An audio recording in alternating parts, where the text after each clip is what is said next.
Hi అండి. అందరికీ కూడా ముందుగా సంక్రాంతి శుభాకాంక్షలండి. ఈరోజు మినపసున్నుండలు చేస్తున్నానండి. సంక్రాంతి పండగంటేనే మా కోనసీమలో అల్లుళ్ళు, కూతుళ్ళు, కొత్తగా పెళ్ళైన వాళ్ళు ఎవరైనా సరే ఒకే ఇంట్లో ఉండి ఒక 3 రోజులు పండగ చాలా శుభ సందర్భంగా చేసుకుంటామండి. మినుములు పండుతాయి కదండీ పొలాల్లో. మొదటగా సున్నుండలే చేస్తామండి. కేజీ బెల్లం తీసుకున్నానండి. చూడండి బూరుగుపూడి అచ్చు బెల్లం అని మాకు బాగా దొరుకుతదండి కోనసీమలో. అది కేజీ తీసుకున్నాను. బియ్యం అరసాళ్ళు తీసుకున్నానండి. కేజీ ఏమో మినుములండి. నెయ్యేమో 400 గ్రాములండి. క్వాంటిటీ అంతా కూడా డిస్క్రిప్షన్ లో ఇస్తానండి. ముందుగా స్టవ్ ఆన్ చేసుకుని ఒక కడాయి మందపాటి కళాయి పెట్టుకోవాలండి. కొద్ది దలసరి ఉండాలి కళాయి. బియ్యం వేసి ముందు వేపుకోవాలండి. బాగా దోరగా వేపుకోవాలి. ఆ బియ్యం వేయడం వల్ల సున్నుండలు నాలుకకి అంటుకోకుండా ఉంటాయండి.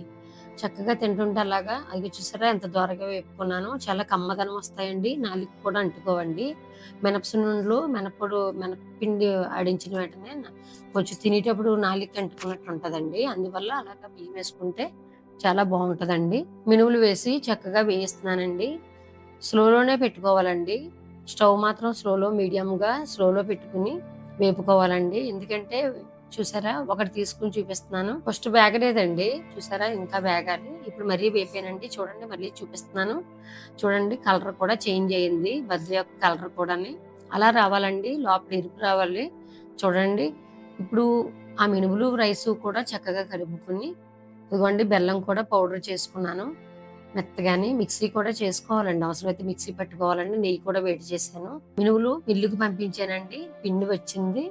వచ్చిన వెంటనే ఒక పళ్ళెంలో వేసుకుని పౌడరు గరుగ్గానే పట్టించానండి. బాగా మెత్తగా పెట్టించకూడదండి. మినప్పిండి కొంచెం లైట్ గరుగ్గా పట్టమంటే వాళ్ళే పడతారు. చాలా బాగుంటుందండి అలా టేస్ట్‌గా. ఇప్పుడు ఆ బెల్లం పౌడర్‌ని వేసి చక్కగా కలుపుకోవడమేనండి. ముందంతా కూడా కలిపేసుకొని ఆ వేడి చేసిన నెయ్యిని వేసుకొని కొద్దిగా కొంచెం కలుపుకుంటా ఉండలు చుట్టేసుకోవడమేనండి. చాలా సింపుల్‌గా చేసుకునే రెసిపీ ఏదైనా ఉందంటే మన సున్నుండలేనండి. అంటే చేయడం బట్టే మనం జాగ్రత్తగా చేసుకుంటూ ఉంటే అలా అన్నీ కూడా ఈజీ అయిపోతాయండి. మినుములు కలవడం వల్ల నడుముకి బలము, పిల్లలకి ఆరోగ్యము, రక్తపుష్టి అన్నీ కూడా చాలా బావుంటాయండి.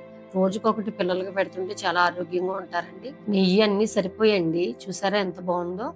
అలాగే అన్నీ కూడా చుట్టేసుకోవాలండి. చాలా సింపుల్‌గా చూపిచ్చానండి వీడియో అంతా కూడా. వీడియోని చూసి లైక్ చేసి, షేర్ చేసి, సబ్స్క్రైబ్ చేయండి. మినుములతో చేసుకుంటే చాలా బావుంటాయండి. ఒరిజినాలిటీ‌గా చూపిచ్చాను. మా అమ్మగారు ఎలాగైతే చేసేవారో నానమ్మ గారు అలాగే చూపిచ్చానండి మీకు. వీడియో నచ్చినట్లయితే ఒక లైక్ చేయండి, షేర్ చేయండి, సబ్స్క్రైబ్ చేయండి. వచ్చే వీడియోతో కలుద్దాం ఫ్రెండ్స్. మన ఛానల్ సబ్స్క్రైబ్ చేసుకోండి. అందరూ కూడా సంతోషంగా సంక్రాంతి పండగ జరుపుకోవాలని కోరుకుంటూ మీ వెంకీ మల్లేశ్వరి కిచెన్ అండి. బాయ్ అండి.